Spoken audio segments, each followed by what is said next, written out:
have to tell you that when you yelled at me, it really threw me off, and you really shouldn't heckle comedians. It's so rude. I didn't heckle you. I just woo-hooed you.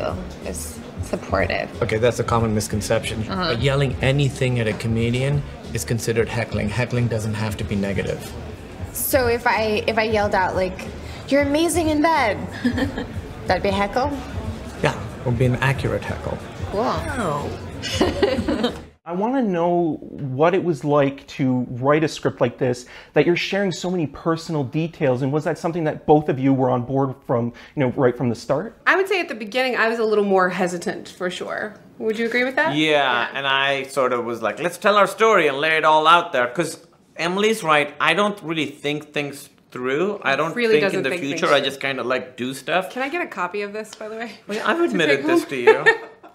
See, this is just like you planning for the future, where I'm like, what I'm saying will have no consequences. But see, that's the thing is, I was like, we'll make this movie, it'll be really good, we'll make it really personal, and now it's coming out, and now I'm understanding, like, oh, right, this is a pretty big matzo ball. I think it definitely helped make the movie better. And I think, because we had so many other people working with us on the movie, it is a fictional version of our lives, absolutely. There are true moments, but most of the true moments in the story are often really tiny little details that nobody would even notice but us. So that's been kind of lovely too, that it's our story, but our hope is that it's kind of a lot of people's stories too. How important was it to have someone like Judd Apatow working on this project with you as a producer and sort of maintaining your guys' vision of the film? I don't think that it would have been made, A.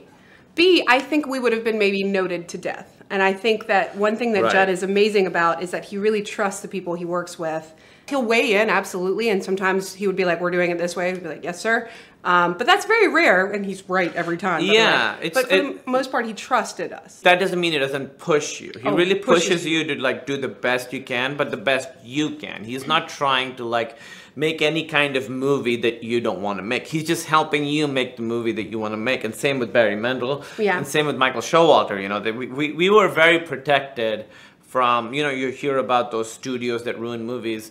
We had a small group of people that shielded us and said, we're going to make the movie we all want to make. Yeah. Emotionally, there are some moments that are very powerful, and I think you give an amazing performance in the film. And Zoe Kazan is fantastic as well. Did it help at all filming in a real hospital? Just the sounds of a hospital, or the smell, the way your shoes squeak on the floors, like it really does help you get there. When you're in a hospital, there's no mistaking that you're in a hospital. Absolutely. Well, especially the waiting room scenes. I mean, when you hear like Pretty Poison playing in Thank you for referencing Catch Me, I'm Falling. Yes. Well, that's the thing is like the songs were always the most random songs that had nothing to do with your experience, So in a movie, you always have songs that go with the scenes, but with this, we were able to have songs that don't go with the scenes. Yeah. And I thought that was a cool juxtaposition. Did you catch the new shoes? I can't wait. Yes. Thank you. 80s music. Very important to me. Very important to me. It's the best. Yeah. I just wanted to briefly ask what it was like casting your parents in these roles, and having Ray Romano and Holly Hunter, and is there sort of like a weird meta vibe going on when you guys were filming it? It was definitely surreal, but it didn't feel like I was watching like, oh, this is my life being lived out on screen, but it was more surreal that we managed to get them.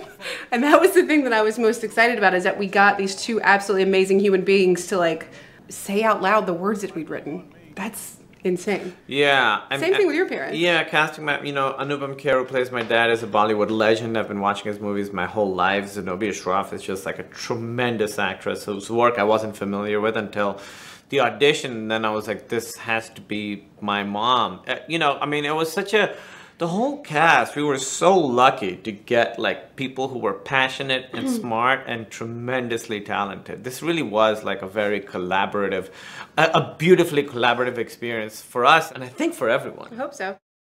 Listen, I had a really nice time. Thank you very much. I'm just gonna like call an Uber, go home, and I hope